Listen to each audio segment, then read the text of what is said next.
রাস্তাটা করছে আনুমানিক 9-10 দিন হবে আর কি। তো রাস্তাটা ভাঙছে 3 দিন আগে। তার মধ্যে আপনার এই তো তেমন খোয়া মানে খোয়া ওইভাবে কাজ করা হয় না, পিটানো হয় না ওইভাবে। অনিয়ম দুর্নীতি তো হয়েছে। আপনার ওই যে দেখেন না, ওই যে আপনার পিছনে ওয়াল আপনার 5-6 ফিটের মতো মানে হেলে গেছে নদীর সাইডে। আবার আপনার নদীর পাড়টা দেখা গেলে আপনি দেখতে পারবেন যে অনেক জায়গাটা মনে হয় আপনার ফাইটে গেছে। রাস্তার যে ইটা করছে, বিমগুলো যে করছে, অনেক জায়গা ফাইটে হয়ে গেছে। তো ওরা আপনার যে এমনি সিমেন্ট দিয়ে ওগুলা ডাইকে রাখছে। এটা দুর্নীতি হয়েছে, নিম্নমানের কাজ হয়েছে। দেখেন না কি অবস্থা রাস্তার।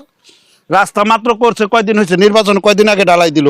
এই রাস্তা কেন এখন এইভাবে বৈশা যাবো গা? রাস্তা তো আগেও করছে, ওই যে ওইটা করে গেছে, ওইটা তো বসলো না, এটা কেন বসলো?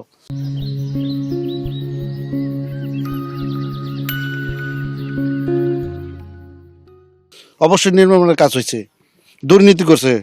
এটা আইনানুগ ব্যবস্থা নেওয়া উচিত। উন্নত কর্মকর্তা তাদের এটার মধ্যে নজর দেওয়া উচিত। এই 7-8টা দিন হইব মনে করছেন আমরা এই জায়গাটা মনে হচ্ছে একটু ফাইট ধরেছিল, ফাইট ধরা পরে ডেইবে আছে, ডেইবে যাওয়া পুরাটা ফাইট দেওয়া পরে না নেবে। ভালো হইলো না, রাস্তাটা খারাপ হইলো, কাজটা ভালো হইলো না।